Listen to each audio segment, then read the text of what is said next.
இந்த பொங்கலுக்கு ஏதாச்சும் டிஃப்ரெண்ட்டாக ட்ரை பண்ணணும்னு நினைக்கிறீங்களா? அப்போ கண்டிப்பாக இந்த சக்கரவள்ளி கிழங்கு வச்சு செய்கிற பொங்கல் அதுக்கு பர்ஃபெக்டாக இருக்குங்க. அரிசியே சேர்க்காமல் இந்த சக்கரவள்ளி கிழங்கு வச்சு இந்த சூப்பரான பொங்கலை ரெடி பண்ணிடலான்னு சொன்னால் உங்களால் நம்ப முடியுமா?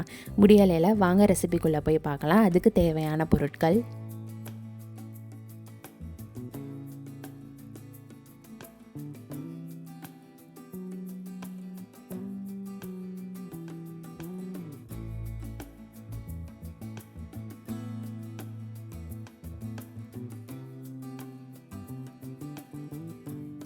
ஒரு குக்கர் எடுத்துக்கலாங்க. அதில் நம்ம எடுத்து வச்சுருக்க பாசிப்பருப்பை சேர்த்துக்கலாம். சேர்த்ததுக்கப்புறம் ஒரு 3/4 கப் பால் சேர்த்துக்கலாங்க. அதுக்கப்புறம் ஸ்வீட் பொட்டேட்டோவை தோல் சீவி நல்லா கிரேட் பண்ணி எடுத்து வச்சுருக்கேங்க, அதையும் கொஞ்சம் சேர்த்துக்கலாம். சேர்த்துட்டு ஒரு 3 டேபிள் ஸ்பூன் நெய் சேர்த்துக்கலாங்க. சேர்த்துட்டு டேஸ்ட்டுக்கு கொஞ்சோண்டு சால்ட்டு சேர்த்துக்கலாம். சேர்த்துட்டு எல்லாத்தையும் நல்லா மிக்ஸ் பண்ணி விட்டுக்கலாங்க. மிக்ஸ் பண்ணிவிட்டு இதை நம்ம ப்ரெஷர் குக் பண்ணி எடுக்க போகிறோம். ஸோ நல்லா மூடி போட்டு மூடிட்டு ஒரு 3 விசில் வர அளவுக்கு ப்ரெஷர் குக் பண்ணி எடுத்துக்கலாங்க.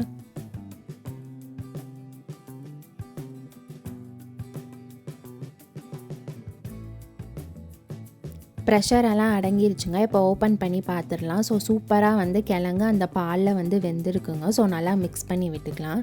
மிக்ஸ் பண்ணதுக்கப்புறம் இதுக்கு நம்ம மண்டை வெல்லம் சேர்க்க போகிறோங்க. நான் என்னோடய தேவைக்கு ஏற்ற மாதிரி மண்டை வெல்லம் சேர்த்துக்கிறேன். ஸோ சேர்த்துட்டு அதையும் நம்ம நல்லா கலந்து விட்டுக்கலாம்.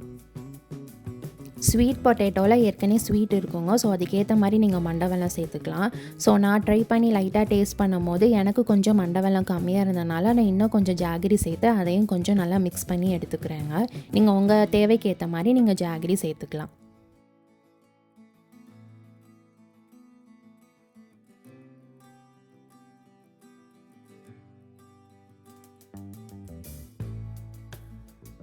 ஒரு பேனில் நெய் சேர்த்துக்கலாங்க. நெய் சூடாகவும் நம்ம எடுத்து வச்சுருக்க கேஷ்யூ நட்ஸை நல்லா சேர்த்து நல்லா ஒரு கோல்டன் ப்ரௌன் வர அளவுக்கு ஃப்ரை பண்ணி எடுத்துக்கலாங்க.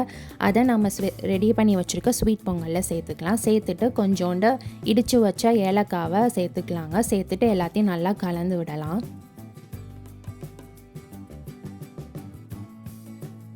அவ்வளோதாங்க, சூப்பரான டேஸ்டியான சக்கரவள்ளி கிழங்குல பண்ண பொங்கல் ரெடி ஆயிடுச்சு. பார்க்கும் போதே செம்ம டெம்டிங்காக இருக்குல்லங்க. இந்த பொங்கல் பண்டிகையை இந்த ரெசிபியை செஞ்சு உங்கள் குடும்பத்தோடு என்ஜாய் பண்ணுங்கள்.